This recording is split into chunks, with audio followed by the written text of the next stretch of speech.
मुंबईमध्ये प्रदूषण वाढताना दिसून येत आहे आणि त्याच्यामुळे लोकांना बराचसा धोकाही निर्माण झाल्याचं पाहायला मिळतंय। त्याच पार्श्वभूमीवर लोकशाही मराठीनं याविषयीची एक मोहीम सुरू केलेली आहे आणि याच विषयी मुंबईतलं वाढतं प्रदूषण आणि प्लास्टिक असेल किंवा कागदी कपांचा धोका यावर चर्चा करण्यासाठी कामा रुग्णालयाचे डीन डॉक्टर तुषार पालवे हे आपल्यासोबत जोडले गेलेले आहेत। तुषार पालवे सर, मुंबईमधील प्रदूषण हे आता दिवसेंदिवस वाढत चालल्याचं दिसतंय, त्याचा धोका लोकांना आहे, मुंबईकरांना आहे, तर काय सांगाल किती हानिकारक आहे हे प्रदूषण आणि याची पातळी सध्या कुठपर्यंत पोहोचली आहे? नमस्कार।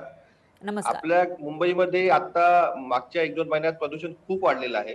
प्रदूषण होण्याची जी मेन कारणं आहेत ते 2.5 मायक्रॉनचे जे कण हवेमध्ये पसरतात त्याच्यामुळे प्रदूषण होतं।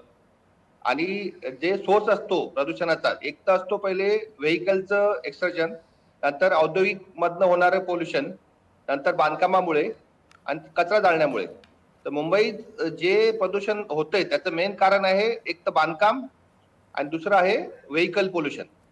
तर ते बांधकामामध्ये जे कण तयार होतात, वाळूचे कण असतात, सिमेंटचे कण होतात, ते कण आपण जेव्हा श्वासोच्छवास करतो ते आपल्या लंग्स मध्ये अटकतात आणि लंग्सची जी इलॅस्टिसिटी असते फुफ्फुसाची ती कमी व्हायला लागते आणि त्याच्यामुळे बऱ्याचशा लोकांना इथे जो आजार होतो पोल्युशनमुळे तो त्याला म्हणतात सीओपीडी, म्हणजे ऑब्स्ट्रक्टिव्ह पल्मोनरी डिसीज असतो तो।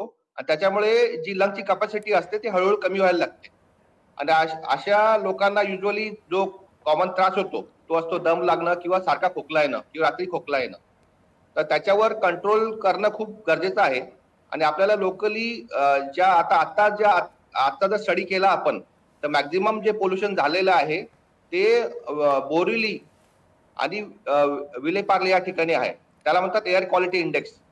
जो जिकडे एअर क्वालिटी इंडेक्स 100च्या वर आहे किंवा 500च्या आसपास आहे तिकडे एअर पोल्युशनचं प्रमाण खूप जास्त आहे। अशा ठिकाणी आपल्याला व्हेइकलचं प्रमाण किंवा बांधकामाचं प्रमाण ते थांबवणं गरजेचं आहे। ते आता जर थांबवलं नाही तर पुढे खूप प्रॉब्लेम येतील। आणि तसेच आता जो काळ आहे म्हणजे हिवाळा चालू आहे त्याच्यामध्ये ऑलरेडी फुफ्फुसाचे आजार सगळ्यांना होत असतात आणि अशा वेळी जर पोल्युशन हे वाढलं, हे जर मायक्रॉनचे कण एअर मध्ये वाढले तर त्याच्यामुळे अजून लंग डॅमेज होऊ शकतं आणि पुढे त्रास होऊ शकतो। निश्चितच पालवे सर, हाच माझा प्रश्न आहे।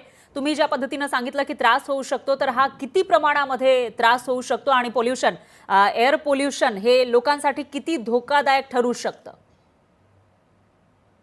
आता आमच्या रेग्युलर जी ओपीडी आहे म्हणजे मागच्या महिन्याभरात कफचे आणि दम्याचे रुग्ण वाढलेले आहेत।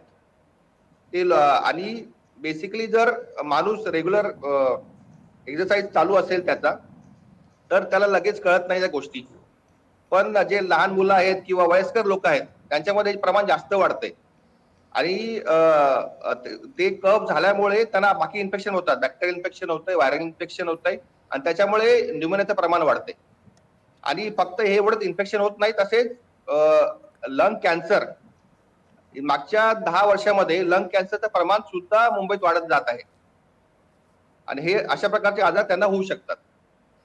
तर मग तुम्ही आता सांगितलंय की लंग कॅन्सरचं प्रमाण सुद्धा वाढलेलं आहे मुंबईमध्ये आणि त्याचबरोबरचे प्लास्टिकचे कप असतील किंवा कागदी कप आहेत त्याच्यामुळे सुद्धा एक कॅन्सरचा धोका वर्तवला जात होता। ते किती धोकादायक आहे, घातक आहे लोकांसाठी? ते प्लास्टिक कपमुळे किंवा कागदी कपामुळे जे होतं ते आपण जेव्हा इंटेक करतो त्याच्यातून चहा पितो तेव्हा ते मायक्रोप्लास्टिक नावाचा एक कण असतो तो आपल्या शरीरामध्ये जातो आणि त्याच्यामुळे इंटरनल कॅन्सर व्हायचं प्रमाण वाढतं, म्हणजे इंटेस्टाइनल कॅन्सर वगैरे किंवा बाकी कॅन्सरचं प्रमाण वाढतं।